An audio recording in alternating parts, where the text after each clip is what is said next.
Hi friends, welcome to temple vlogs. Renuka అందరూ బాగున్నారా? నేను బాగున్నానండి. ఈరోజు నేను మీకు చూపిస్తున్న టెంపుల్ వచ్చేసి పెద్దకూరపాడులో స్వయంభూ వెలిసిన శ్రీ నాగమల్లేశ్వర స్వామివారి టెంపుల్ని. పెద్దకూరపాడు వచ్చి బస్ స్టాండింగ్ దాటి కొంచెం ముందుకు వెళ్ళి ఎడమ చేతి వైపు రోడ్లోకి వెళ్ళాలి. అక్కడ ఫస్ట్ ఒక శివాలయం కనబడుతుంది. ఆ రోడ్డులోనే స్ట్రైట్గా వెళితే ఈ టెంపుల్ ఉంటుంది. ఈ టెంపుల్ యొక్క ఎంట్రీలోనే పెద్దది ఆర్చి ఉంటుంది. ఇక్కడ శ్రీ నాగమల్లేశ్వర స్వామివారు స్వయంభూగా వెలిశారు.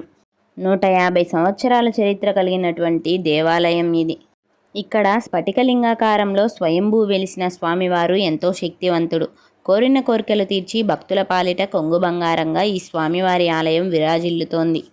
కోరికలు తీరిన భక్తులు వచ్చి స్వామివారికి పొంగళ్ళు పెట్టి ముడుపులు కట్టి మొక్కుబడులు చెల్లించుకుంటారు. ఈ స్వామివారు చాలా సత్యం గల స్వామివారని ఇక్కడి ప్రజల నమ్మకం. అలాగే ఈ స్వామిని దర్శించుకునేందుకు దూర ప్రాంతాల నుంచి కూడా భక్తులు బాగా వస్తారు. ఈ ఆలయంలో ప్రత్యేకంగా స్వామివారికి కార్తీక మాసం మొత్తం పెద్ద ఎత్తున తిరునాళ మహోత్సవంలా పూజా కార్యక్రమాలు జరుగుతాయి. స్వామివారికి శాంతి కళ్యాణం జరుగుతుంది. వనభోజనాలు జరుగుతాయి. వేలాది మంది భక్తులకు అన్నదాన కార్యక్రమం జరుగుతుంది. అలాగే స్వామివారికి ఆదివారం విశేషంగా అభిషేకాలు ఎక్కువగా జరుగుతాయి. ఎవరైనా నాగదోషంతో బాధపడుతున్నా, సంతానం లేక బాధపడుతున్నా వారికి హోమాలు, ప్రత్యేక పూజలు నిర్వహిస్తారు. ఓకే ఫ్రెండ్స్, ఇంకా లోపలికి వెళ్ళి స్వామివారిని దర్శించుకుందాం రండి. ముందుగా వినాయక స్వామివారు మనకి దర్శనమిస్తారు. ఇక లోపలికి వెళ్ళి శ్రీ నాగమల్లేశ్వర స్వామివారిని దర్శించుకుందాం రండి. ఇప్పుడు మీరు చూస్తున్నదే శ్రీ నాగమల్లేశ్వర స్వామివారు. వెనకాల ఉన్నది జమ్మి చెట్టు. స్వామివారిని చూశారు కదా ఫ్రెండ్స్. ఇక శ్రీ పార్వతీదేవి అమ్మవారిని దర్శించుకోండి. అలాగే ఈ ఆలయ ప్రాంగణంలో వల్లీ దేవసేన సమేత శ్రీ సుబ్రహ్మణ్యేశ్వర స్వామివారు కూడా ఉన్నారు. అలాగే పక్కనే రాముడు, సీత, లక్ష్మణ సమేత శ్రీ ఆంజనేయ స్వామివారు కూడా ఇక్కడ మనకి దర్శనమిస్తారు. ఈ ఆలయంలో విశేషంగా శివకేశవులు ఒకే స్థానంలో ఉన్నారు. ఈ ఆలయంలో ప్రత్యేకంగా ప్రతి ఆదివారము కుంకుమ పూజ కార్యక్రమాలు నిర్వహిస్తారు. ఇదంతా విశాలమైనటువంటి ఆలయ ప్రాంగణం ఫ్రెండ్స్. ఇప్పుడు శ్రీ నాగమల్లేశ్వర స్వామివారికి అభిషేకం చేస్తున్నారు చూడండి. స్వామివారి అభిషేకాన్ని కన్నులారా వీక్షిస్తూ ఈ ఆలయ చరిత్ర గురించి తెలుసుకుందాం. ఈ దేవాలయం యొక్క చరిత్ర వచ్చేసి, పూర్వం ఇక్కడ ఒక పుట్ట ఉండేది.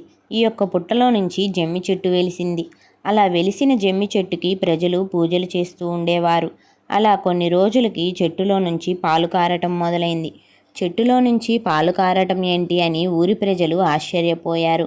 పాలు ఎందుకు కారుతున్నాయా అని అందరూ పుట్ట దగ్గరికి వెళ్ళి చూడగా స్ఫటికలింగాహారం చెట్టులో కనిపించింది. అది చూసి భక్తులు అదృష్టంగా భావించారు. దేవాలయాన్ని నిర్మించాలని సంకల్పించారు. ఇక్కడ ఒక ముసలమ్మ ఉండేది. ఆవిడ పేరు జవ్వాజీ తిరుపతమ్మ గారు. ఆవిడకి 70 సంవత్సరాలు ఉంటాయి. ఆమెలోనికి దైవశక్తి పూనింది. ఆమె చేతి నుంచి విభూది వచ్చేది. ఆ విభూది వలన ఎంతోమంది అనారోగ్యాలు తగ్గిపోయేవి. ఆవిడ మాట వాక్సిద్ధితో పిల్లలు లేని ఎంతోమందికి సంతాన ప్రాప్తి కలిగింది. ఇలా ఎన్నో అద్భుతమైన విశేషాలు జరిగాయి. ఆవిడ సంకల్పంతోటి ఈ దేవాలయ నిర్మాణం జరిగింది. 2007వ సంవత్సరంలో దేవాలయ ప్రతిష్టా మహోత్సవం జరిగింది. దేవాలయ ప్రతిష్టా సమయంలో స్వయంభూ వెలిసిన స్ఫటికలింగాహారంతో పాటు బాణలింగాహారము కూడా కలిపి ప్రతిష్ఠించడం జరిగింది. అలాగే ఈ ఆలయంలో మరో ప్రత్యేకమైన విశేషం ఉంది. ఆలయం పక్కనే ఉన్నటువంటి బావిలో తెల్లటి పాము ఉండేది. ఆ పాముని అందరూ నాగమయ్య స్వామిగా భావించి పూజలు చేసేవారు. ప్రత్యేకత ఏంటంటే ఆ బావిలో నీరు తాగిన వాళ్ళకి ఎటువంటి అనారోగ్య సమస్యలైనా వెంటనే తగ్గిపోయేవి. ఇంకా ఆరోగ్యంగా ఉండేవాళ్ళు. ఆ నీటితో స్నానమాచరిస్తే చర్మ సమస్యలన్నీ తొలగిపోయేవి. ఇప్పుడు నేను మీకు ఆ బావిని చూపిస్తాను రండి ఫ్రెండ్స్. చూస్తున్నారు కదా, ఇదే ఆ బావి. ఇప్పుడు అయితే ఆ పాము లేదు ఫ్రెండ్స్, అది చనిపోయింది.